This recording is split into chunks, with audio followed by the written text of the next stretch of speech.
Shot clock down to 6. Got to do something. Passing out of the double. O'Neal. Quick release on the three. Boom! Welcome back to Your Valley Sports Plugs Phoenix Suns recap for February 8th through February 18th, 2024. I'm Chris Patrick, that's Michael Benjamin, and we're here to break it all down for you. In the last 2 weeks, the Suns played just 4 games due to the All-Star break, going 3-1 over that span. Let's go ahead and take a quick look at how those games went down. We start things off at home, taking on the Utah Jazz. Got the win in this one, 129-115. Devin Booker was out with the sore hip, but the Suns started out strong, scoring 40 points in the first quarter. Kevin Durant and Bradley Beal led the scoring charge for the Suns, dropping 31 and 30 respectively. Next, it was on to Golden State to take on the Warriors, a close one and a tough loss, 113-112. Booker was back for this one. He put up 32 points in the effort. The game was tied 87-87 with 10 minutes left in the game, and it stayed neck and neck the remainder of the way. But with just 2.1 seconds left in the game, Steph Curry did his thing, draining a 33-foot three-pointer, and that's all she wrote. Back at home taking on the Kings, the Suns looked to bounce back and get the win, 130-125. Luckily, they didn't have to overcome a massive deficit for the win this time. It was back and forth throughout, but with some clutch free throws down the stretch, Devin Booker and Grayson Allen were able to close this one out. Kevin Durant finished with 28 points. Devin Booker had 25, 11 of 13 from the free throw line. And finally, the last game before the All-Star break, the Suns welcomed back their former head coach, Monty Williams. Yes, the Pistons came into town, and of course, the Suns got the dub in this one. It was 116-100, a bench effort as they contributed 52 points. I'd say somewhat highlighted by Saben Lee, who had 16 himself. Bradley Beal is out with a hamstring injury in this one, and it'll be interesting to see how he bounces back after the All-Star break. Some pregame drama with Isaiah Stewart and Drew Eubanks, but also Devin Booker being ejected in the first quarter off a soft double technical. But ultimately, that didn't matter as the rest of the team was there to pick up the slack, and the Suns finished strong before the break. And speaking of that All-Star weekend, it was Kevin Durant and Devin Booker who represented the Phoenix Suns and the Western Conference in the NBA All-Star game this past Sunday. Durant had 18 points, 5 rebounds, and 5 assists. Devin Booker put up 15 points, 7 assists, and 3 rebounds.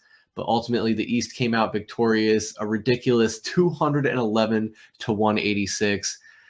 Man, this game just ain't what it used to be, but that's another conversation for another day. For right now, I got to pass it over to Mike so he can share with us his thoughts from the last 2 weeks.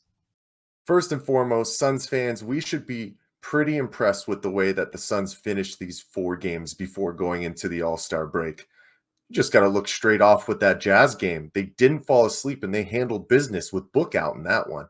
Now, I don't love Bradley Beal going for the steal against the Warriors when you know it's going to be Steph Curry with the last shot. I would much just rather have him get a hand up and get into his space. But, I mean, great shooters do that to us every once in a while. What's new, right? But, man, an incredible win against the Kings after Beal goes down with that hamstring. And De'Aaron Fox and Sabonis, they both went nuclear. So to fight through that one, it was very impressive. And then, obviously, the Detroit game nonsense. I kind of understand that the refs were on a short leash after what happened in the tunnel, but I mean, the reports were saying Devin Booker was just pointing to a fan in the stands. Like, that's a little bit ridiculous, and I feel bad for the people who are in attendance. But I do got to touch on the All-Star game a bit, Chris. I mean, some adjustments have worked for what they're trying to do. Like, I really enjoyed the Rising Stars tournament, you know, having some of these G Leaguers in there, showing the new talent. And those guys seem to compete.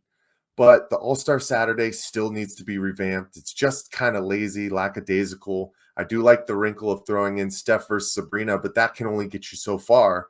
And then obviously, until there's some kind of carrot dangling in front of these superstars for the actual game, we're going to get this same nonsense year after year. But that's really all I have to say about that. But going back to the Suns, man, I mean, it's go time now, right? It's time to start cementing yourself into where you need to be for the playoffs. And after the first 50-plus games, they've done some incredible things, man. Like, we're top 5 in the league in field goal percentage. We knew that from the big 3 who was going to score a lot, right? but third in the league at 49.9%, seventh in three-point percentage, fourth in blocks, 12th in scoring, which I think we need to bump that up a little bit more because remember, we're not the most incredible defensive team, and we knew that, but we're kind of in the middle of the road in assists and rebounds. And the big bugaboo for this Phoenix Suns team so far is they're bottom 5 in turnovers. So if they can really just cut that out, 27th in the league, start handling the ball more, these are things that will get them very far when it comes down to some kind of playoff push. But at the end of the day, Chris, there's just a whole lot of reasons to be optimistic after the trade deadline for this team, especially after adding a solid wing defender and a sharpshooter like Royce O'Neal. And another veteran presence for the locker room in Thaddeus Young. Like, it's underrated. We'll see how much time he really gets, but I really like that addition as well. But man, it's going to be tough. We got the hardest strength of schedule left for the last 27 games. We play the top 4 seeds twice.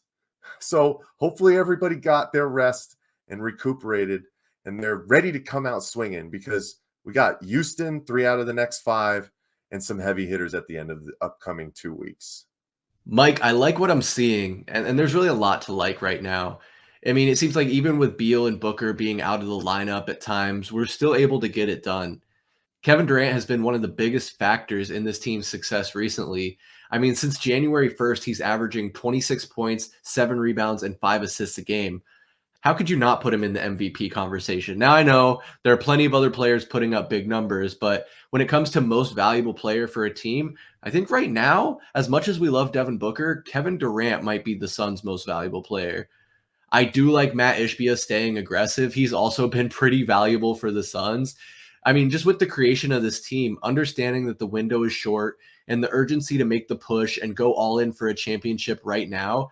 I mean, come on, Mike. We knew that Yuta Watanabe, Keita Bates-Diop, Jordan Goodwin, and Chimezie Metu weren't going to be the key to this team's success and winning a championship. And we were able to move on from those guys and turn that into Royce O'Neal, Thaddeus Young, and David Roddy. Now, not sure how much of the court Young and Roddy are going to see, but we've already seen O'Neal make an impact in his short time with the Suns in just that 3-game sampling. But you're right, man. A tough stretch here to close out the season. 27 games left to make a push. We're sitting at 5th right now in the West, neck and neck with the Pelicans and the Mavericks, which will be our first game back coming up this Thursday, but not far off from the top. Got to finish strong, and I'm really excited to see what this team can do. But Mike, why don't you let us know what the next 2 weeks are looking like? Yes, sir. Starting up after the All-Star break this Thursday, February 22nd, we'll head to Dallas for a TNT matchup against Luka, Kyrie, and the Mavericks. We'll stay in Texas and head to Houston to take on the Rockets. And then we'll head home for a 4-game homestand. And one of you will be heading to see LeBron James and the Los Angeles Lakers on Sunday, February 25th. Make sure you've entered our giveaway. The drawing will be this upcoming Friday. And then we'll take on Houston 2 straight and the number 2 seed OKC Thunder. To finish it off, we'll head to Mile High to take on the defending champion Denver Nuggets. Lots of fun basketball coming up here, Chris.